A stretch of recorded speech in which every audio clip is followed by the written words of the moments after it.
Assalamualaikum warahmatullahi wabarakatuh.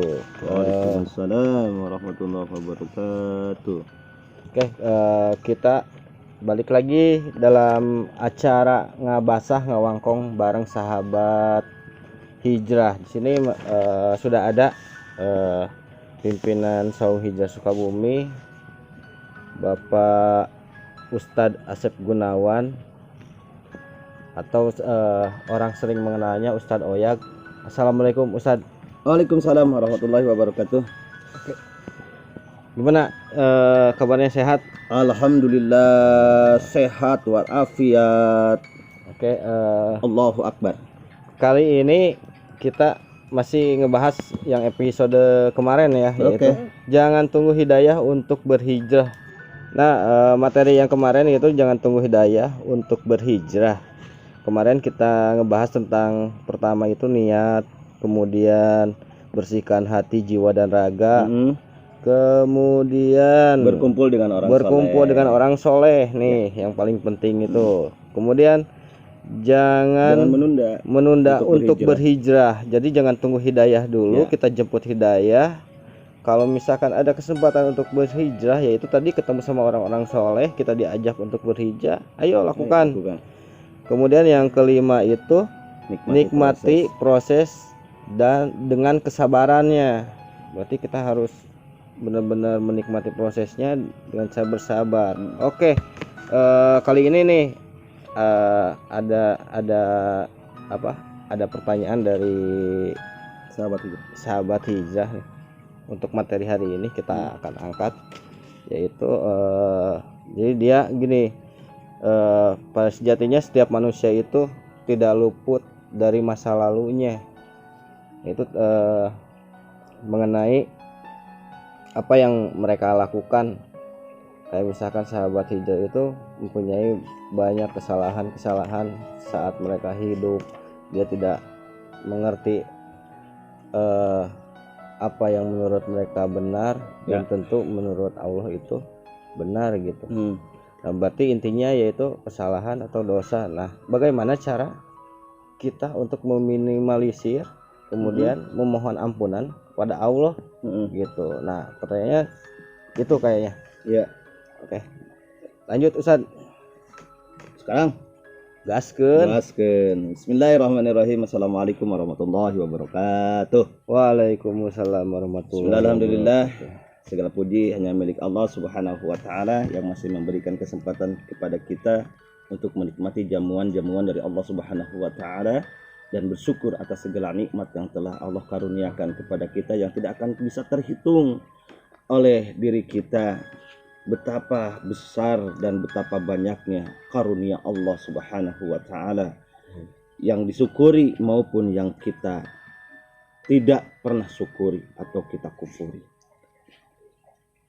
Tapi tidak lantas kita harus patah semangat, karena Allah Subhanahu wa Ta'ala Sang Maha Penerima Taubat kepada orang-orang yang tentunya mau bertaubat. Salawat dan salam senantiasa tercurahkan kepada baginda Rasulullah Muhammad SAW. Buat sahabat yang bertanya, semoga ini menjadi wasilah hidayah yang Allah berikan kepada kita, khususnya kepada sahabat penanya. Amin ya Allah. Sejatinya setiap manusia pasti memiliki masa lalu, tetapi ingat, manusia pun pasti memiliki masa depan ketika Allah masih memberikan kesempatan. Betul. Setiap orang memiliki hal yang jelek, hal yang buruk, tetapi setiap orang pun masih memiliki kesempatan untuk berubah menjadi lebih baik lagi. Maka kita sebagai manusia sebenarnya tidak perlu saling menjustifikasi, tidak perlu saling menghakimi. Kalau bisa, ketika melihat orang lain berbuat dosa ataupun berbuat kesalahan, hal yang pertama kita harus lakukan adalah ingatkan mereka dengan cara yang baik. Watawassaw bil haqqi watawassaw bil marham. Jangan lantas kita hakimi, kan begitu. Karena menghakimi orang itu sangat mudah, bro. Betul. Tapi ketika menghakimi diri sendiri itu yang paling sulit, yang paling susah. Jadi seakan-akan kesalahan itu hanya milik orang lain, sementara kita tempat yang paling mulia, masya Allah.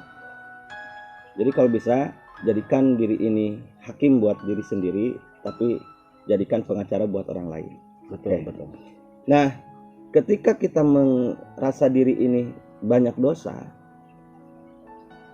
segeralah kuncinya bertaubat kepada Allah Subhanahu wa taala. Sesuai dengan perintah Allah dalam Quran surat Ali Imran ayat 133.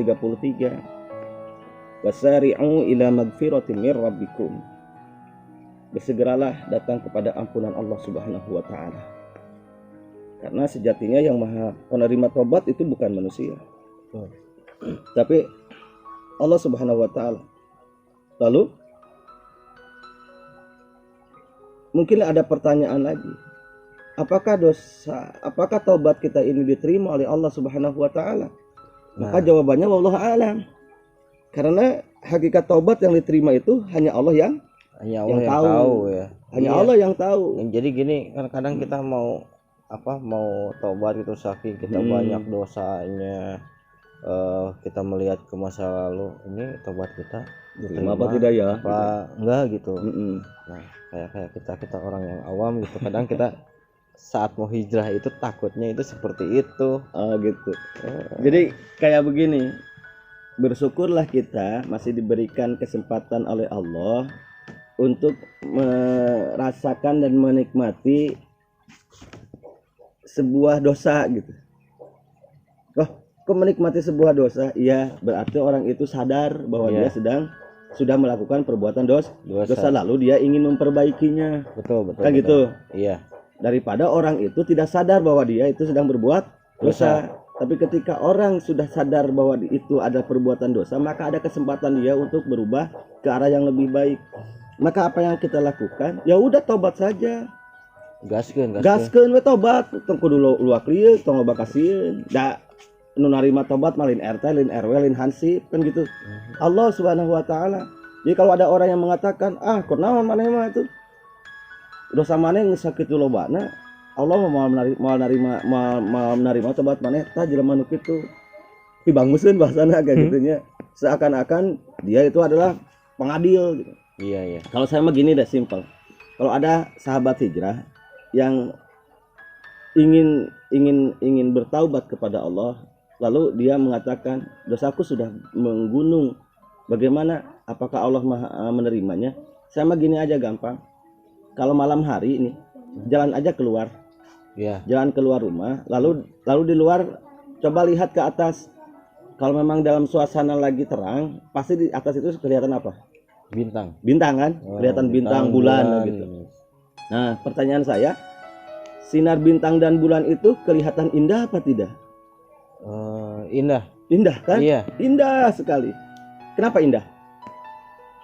Karena posisinya dia bisa kelihatan itu karena suasananya gelap. Ya, karena bulan dan bintang terbit di malam hari. Iya, betul. Di mana malam hari itu notabene adalah gelap. Iya. Nah, kalau bintang dan bulan kelihatan indah karena dia terbit di malam hari, itulah gambaran sebuah dosa dengan hidayah. Jadi sinar bintang dan bulan itu atau sinar bintang itu walaupun kecil tapi kelihatan gitu, karena memang jaraknya jauh dari bumi. Kelihatan begitu indahnya karena dia bersinar di tengah kegelapan. Sinar bintang itu ibarat dosa kita. Sinar bintang itu ibarat hidayah yang Allah berikan kepada kita, sementara gelap gulita itu adalah ibarat dosa yang begitu luar biasa mengelilingi diri kita. Tapi begitu cahaya bintang itu bertahan,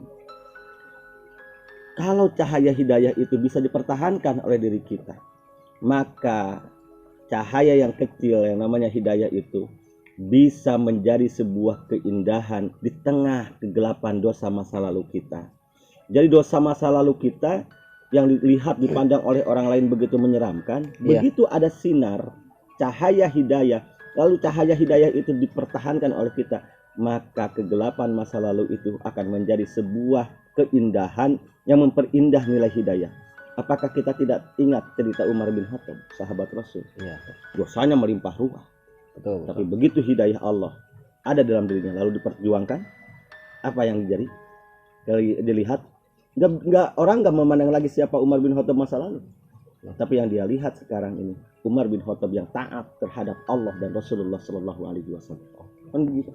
Maka segeralah gaskeun pokoknya nama.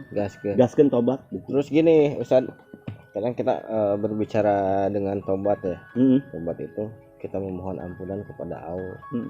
Nah sekarang kita udah ada secerca harapan gitu, bahwasanya kalau misalkan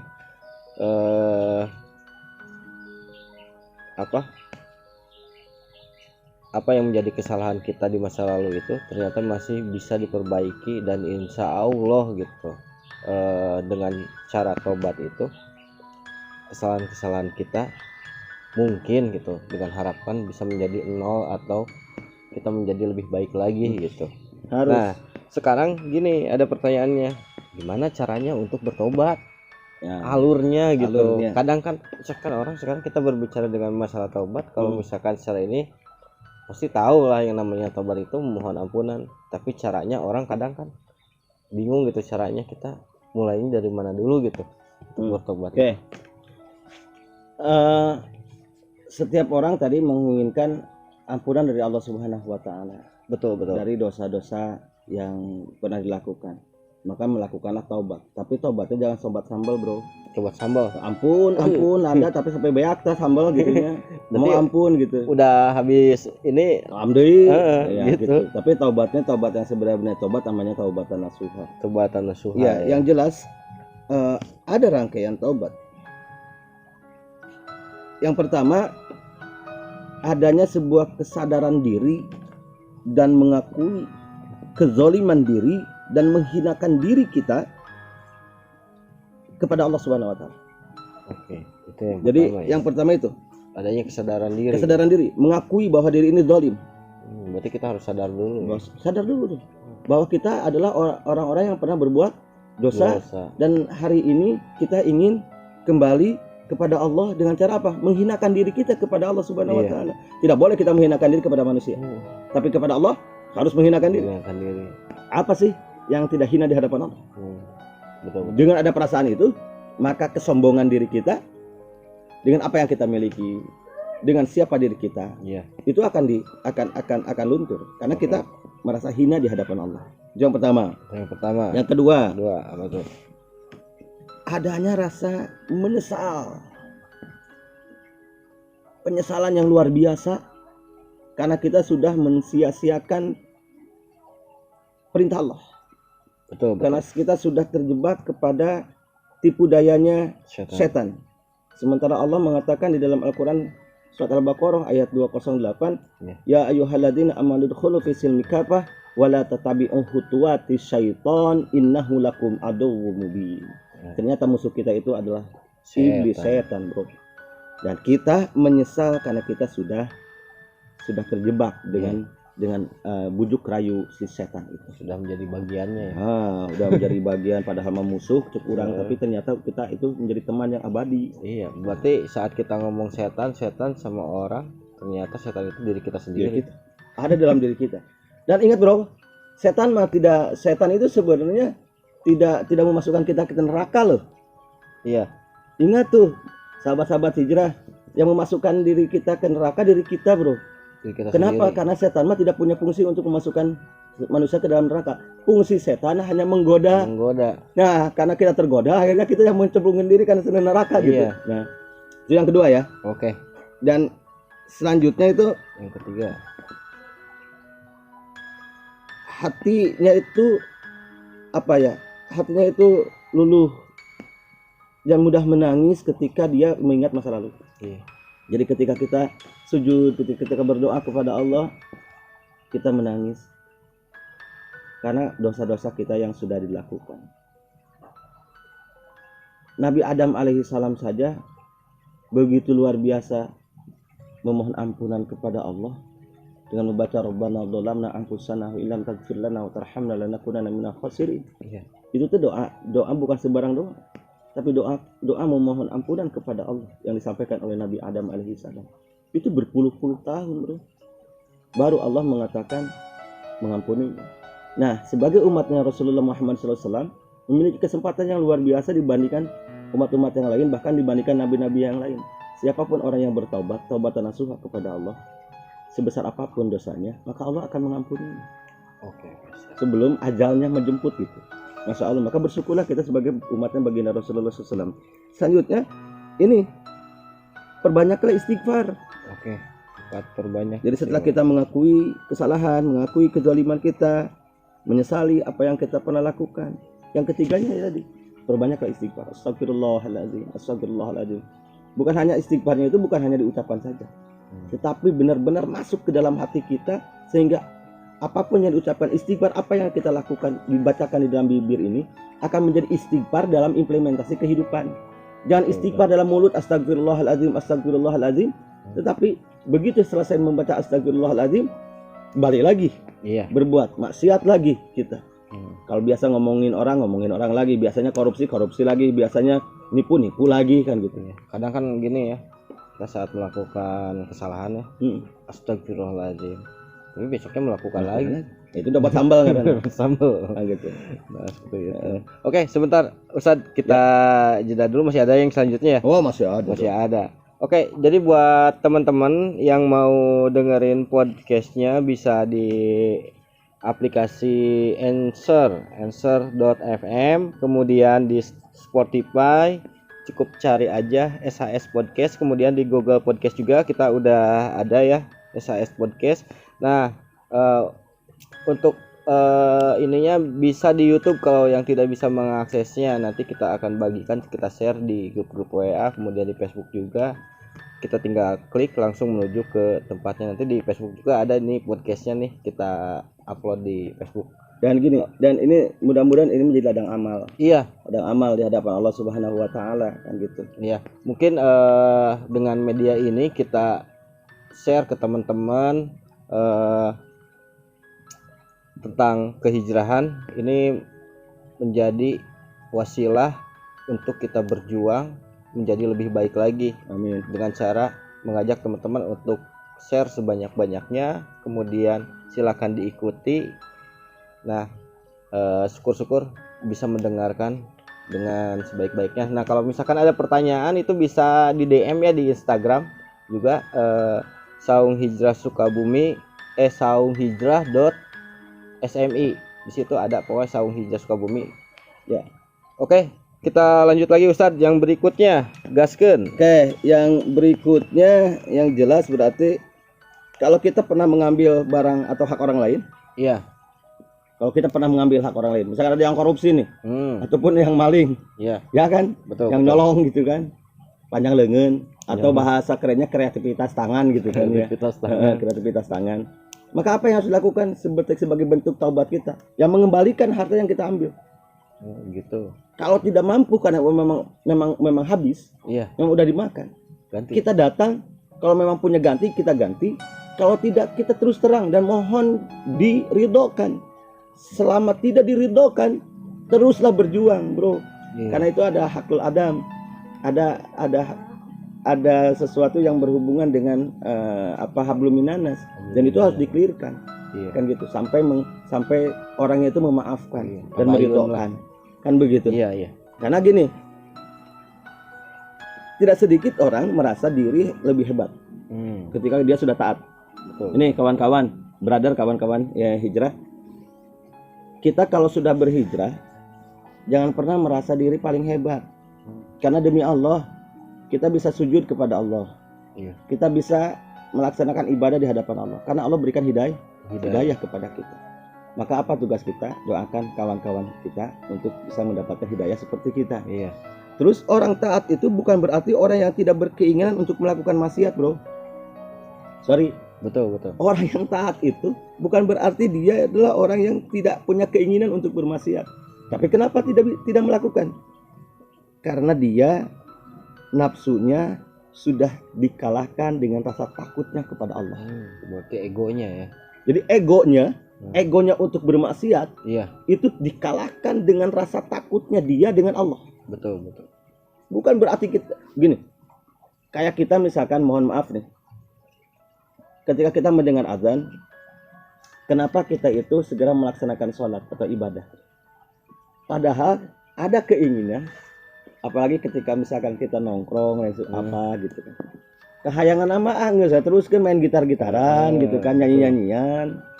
Tapi kenapa kok kita langsung ketika kita main gitar misalkan, bergitar-gitar nyanyi-nyanyian, ketika dengar adzan lalu kita berhenti, lalu kita berangkat. Kenapa? Bukan berarti tidak ada peluang untuk melanggar perintah Allah. Iya, banyak loh. Tapi ternyata ego kita, alhamdulillah disitulah harus disyukuri. Iya. Ego kita sudah terkalahkan dengan rasa takutnya kita kepada Allah Subhanahu wa taala. Iya. Maka beruntunglah kita menjadi orang-orang yang takut dengan Allah. Gitu kan? Karena betapa Allah menjamin atau menyampaikan dalam Quran surat ke-35 ayat ke-28, surat ke-35 itu Quran surat Fatir. Iya. Yang potongannya salah satunya adalah innama yasyallahu min ibadihil ulama. Sesungguhnya orang-orang yang takut dengan Allah Subhanahu wa taala salah satunya adalah dia ulama. Maka kalau kita ingin takut dengan Allah, dekatlah dengan ulama. Iya. Dekatlah dengan para kiai, dekatlah dengan para ustadz. Dekat Biar dengan kita orang-orang soleh. dekatlah dengan orang-orang yang kembali lagi kemarin. Iya. Nah, gitu. Terus dan yang tidak kalah pentingnya juga, kenapa ketika kita melihat ada orang yang bermaksiat bukan tidak memiliki iman, nih catat. Iya. Orang yang bermaksiat bukan tidak memiliki iman, brother. Hanya saja imannya terkalahkan dengan hawa nafsu durjana. Nafsunya. Jadi kembalikan kayak tadi. Kalau tadi mau orang taat bukan tidak mau bermaksiat, tapi kemaksiatannya itu terkalahkan dengan rasa takutnya dengan Allah. Iya. Tapi kenapa ketika ada orang yang bermaksiat bukan berarti dia tidak iman, tapi keimanannya itu terkalahkan dengan hawa nafsu yang durjana. Iya. Sehingga ya udah, gimana nanti aja. Bukan nanti gimana ya? Nah, bukan nanti gimana. Kan begitu. Nah, itu jadi yang ketika kita pernah ngambil harta orang lain, maka segeralah kembali. Oke, kita jeda dulu nih, Ya. Saya ada pertanyaan. Jadi gini, misalkan kita pernah melakukan sesuatu di masa lalu itu menjadi histori atau pengalaman kita. Nah, saat setelah kita berhijrah gitu, kebanyakan kan orang kadang orang itu masih bangga dengan masa lalunya gitu. Nah, seperti itu. Nah, itu gimana kita menyikapinya? Apakah kita harus bangga dengan masa lalu, kemudian kita istighfar dan sebagainya? Itu apakah itu harus menjadi contoh saja? Apakah kita harus menutup masa lalu kita, jangan dibuka-buka lagi gitu? Ya. Jadi gini, setiap orang tadi kembali lagi pasti kan punya masa lalu. Betul. Dan bagaimana cara menghapus masa lalu itu? Rasulullah SAW pernah menyampaikan, barang siapa orang yang berbuat kejahatan ataupun berbuat dosa, maka ikutilah dengan perbuatan yang baik, maka perbuatan baik itu akan menghapus perbuatan dosa.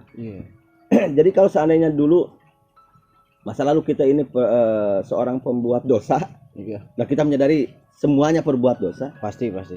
Nah, maka bagaimana cara menghapusnya tadi? Hari ini kita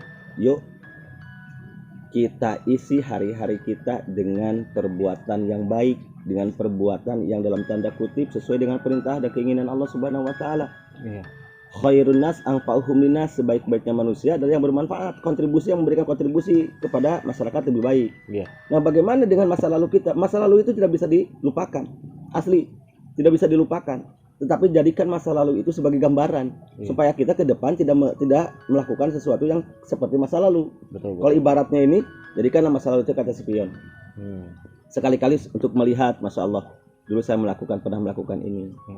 Oh ya Allah, dulu saya pernah melakukan. Mohon maaf misalkan saya pemabuk. Saya hari ini bagaimana? Ya jangan dimabuk lagi. Karena salah satu biang keroknya dosa. Biang keroknya dosa itu mabuk, bro. Mabuk khamar, bukan mabuk janda. Makanya di Quran juga diharamkan. Bahkan orang yang mabuk itu tidak boleh. Jangankan sholat, mendekati yang sholat juga jangan. Wala taqrabus shalah. Dan janganlah mendekati sholat. Bahkan luar biasa lagi.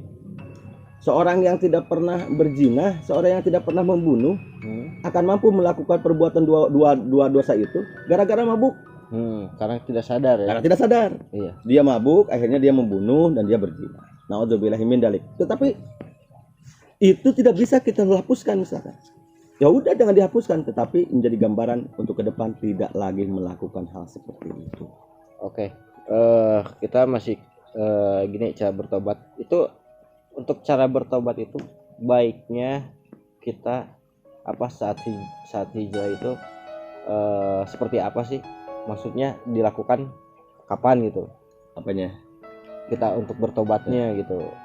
Ya jelas kan nanti ada rangkaian ketika kita sudah melakukan dan sudah sadar dan kita ingin melakukan taubat, tadi rangkaiannya sudah dilakukan. Ada lagi kita juga melakukan sholat taubat tuh.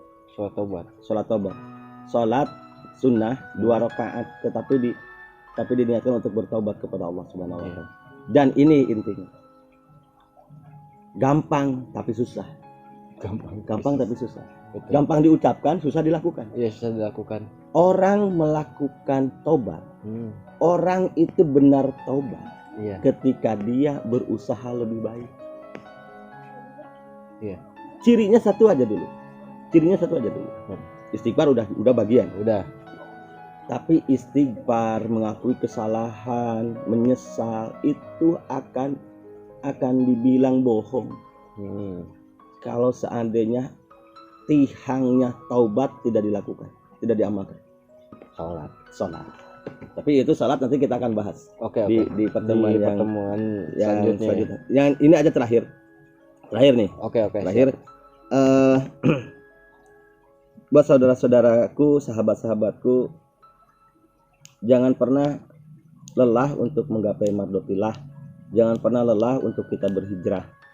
Tadi mumpung kita masih punya kesempatan hidup, mari kita lakukan pertaubatan kepada Allah Subhanahu wa taala. Dan jangan kecil hati, orang yang bertaubat itu